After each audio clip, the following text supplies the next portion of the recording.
From the campus of Howard University in Washington, D.C., this is NewsVision, a newscast written, reported, and produced by Capstone journalists in the Department of Media, Journalism, and Film.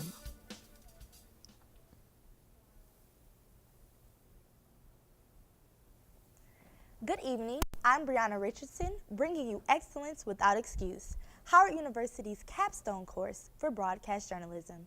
NewsVision covers the 2018 midterm elections in this special broadcast. Voters in the district stood in line, wet, cold, and tired, but practiced their voting right anyway. NewsVision's Sommer has the story. Rain did not stop voters from heading to the polls this morning.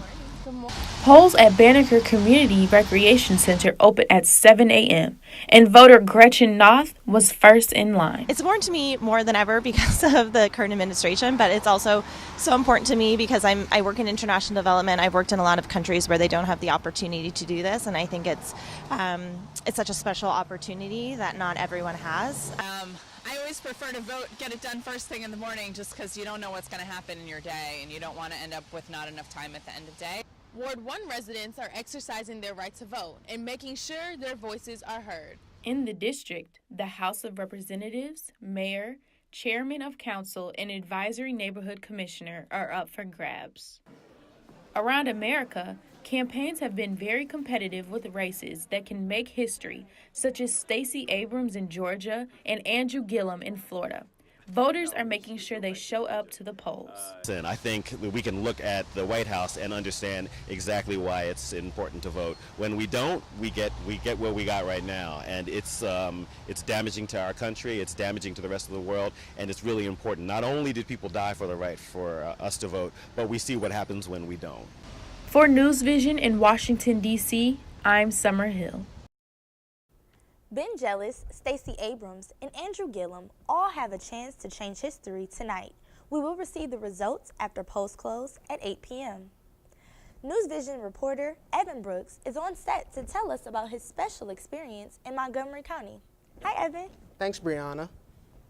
As you mentioned, Democratic nominee Ben Jealous could make history tonight by becoming the first African-American governor in the state of Maryland. I had the opportunity to speak with Jealous at one of his polling stops earlier today. It's Election Day, and former NAACP president and Democratic nominee for Maryland governor Ben Jealous is hopeful to become the first black governor in the state of Maryland. I'm excited about the history that Stacey Abrams can make today, Andrew Gillum can make today, and that I could make here. Jealous identifies himself as a progressive Democrat who says he will address issues such as raising minimum wage, increasing education spending, and providing Medicare for all. He's actually got a plan for just about everything that he wants to do. And so I want a governor who has a plan, who's going to speak for all Marylanders from inner city Baltimore to Western Maryland, Eastern Shore, and right here in Bethesda, Chevy Chase, Maryland. Some polls, such as the University of Maryland Washington Post, show Jealous trailing by a significant margin against his opponent and current Republican Governor Larry Hogan. Ben Jealous was counting on small contributions from everybody, $5, $10, $25. Hogan got the big stake. As voting comes to an end, I will have updates later on from the election results at the Ben Jealous Watch Party in Baltimore, Maryland. Thank you, Bre'onna. Thank you, Evan. In midterm elections, voters choose 1/3 of senators and every member of the House of Representatives. The congressional elections use the popular vote to choose winners, unlike the presidential elections, which use the Electoral College. We have to put checks and balances on the people that's in Congress and also our president. If he does not do the things that the people want, we have to make sure that we put people in that help us do the right thing. Congressional races are only a fraction of what voters will select in this midterm election. Voters will also choose 36 governorships, 3 U.S. territory governorships, many city mayorships, and local officials. With the midterm election races tight nationwide, first-time voters traveled to their local polls this morning to make a difference. NewsVision's Taylor Ardrey has the story. At 7 a.m. inside of Banneker Community Recreation Center in Washington, D.C., lines were already forming for residents to cast their vote. And outside was Ward 8's education representative, Marcus Batchelor, who was encouraging people to take action at the ballot box. Yeah, I think that this election demonstrates that all of our progress that we've fought for over the past 8 years with President Obama and all of the setbacks that we've had over the past 2 are just an example of if we don't show up every time, if we don't participate, then we're going to lose big. And I think all the issues we care about, from immigration to health care, public education, all of those issues are on the line for communities, especially communities that look like ours, and people are going to show up today. The residents of Ward 1 came to Banneker to vote for the first time in such a pivotal election. Well, it's too bad that it's raining, but there's a lot of people out here, so it's good to see everybody kind of excited about voting.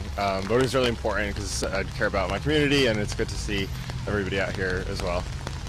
According to the Harvard Institute of Politics, 40% of 18 to 29-year-olds are likely to vote in this year's election. Lyric Fox was no exception as she voted at Washington Metropolitan High School in Ward 1.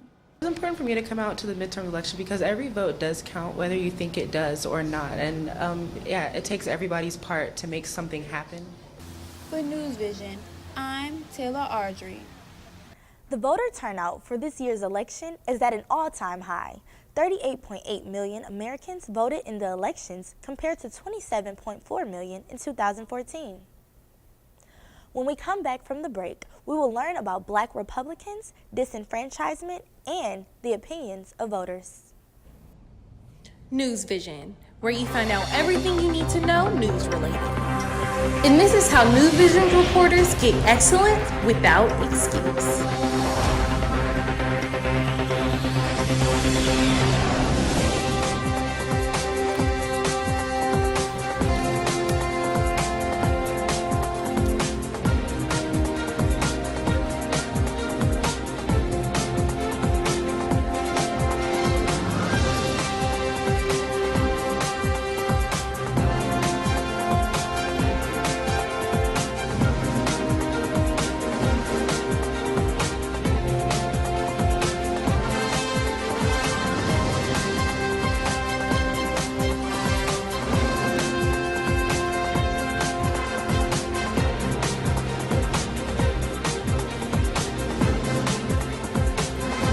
NewsVision, excellence without excuse.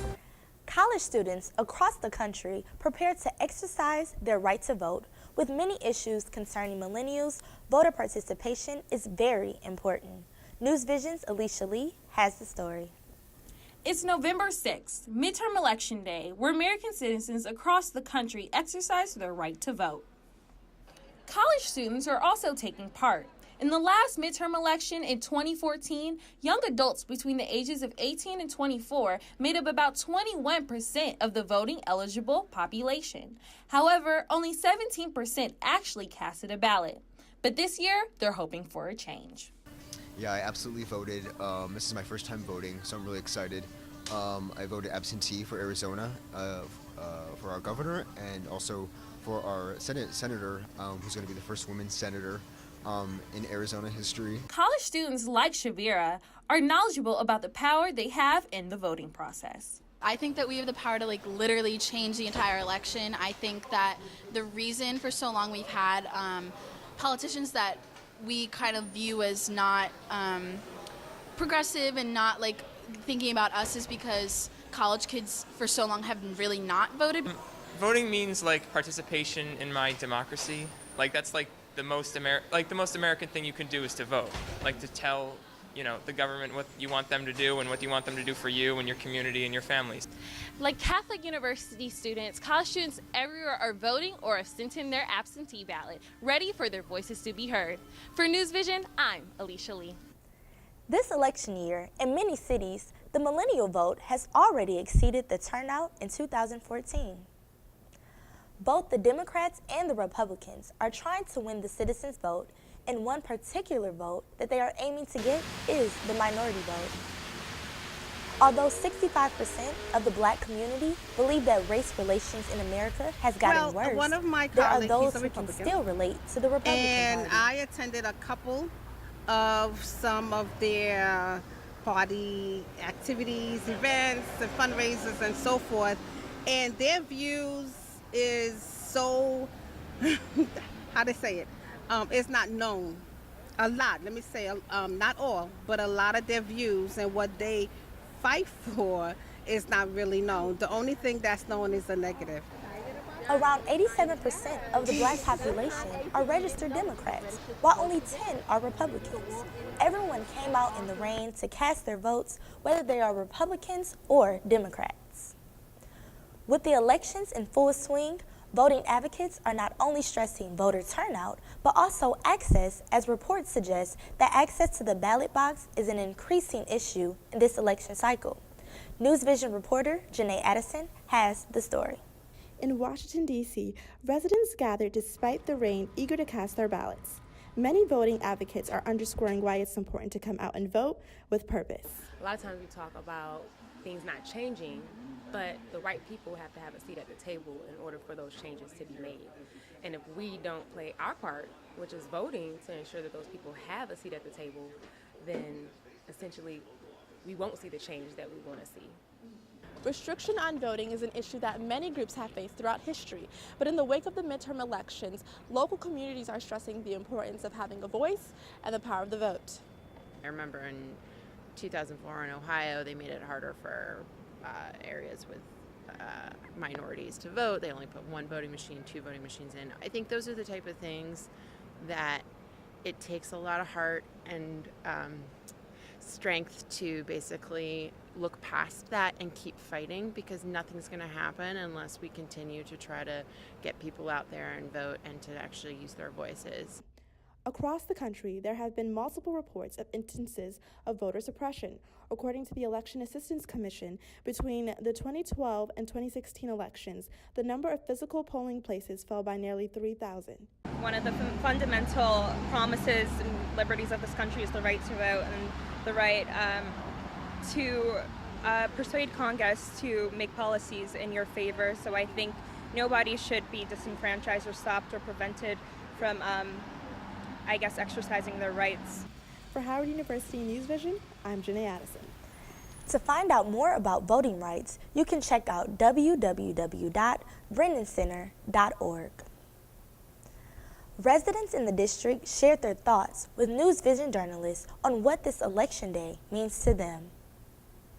My thing with voting with us is I understand how sometimes it doesn't feel like we don't have any power. It feels like whatever we do, it's like nothing really matters. But honestly, everything works in numbers. You get one person to vote, everybody votes. Or, you get one person to vote, your friend votes, your mom votes, your dad votes, your cousins vote, all those kind of things. There are powers in just one vote. And it's a collective thing. We all have to do it, but we can all do it if one of us inspires at least one other person. Fundamental promises and liberties of this country is the right to vote and the right to persuade Congress to make policies in your favor. So I think nobody should be disenfranchised or stopped or prevented from, exercising their rights.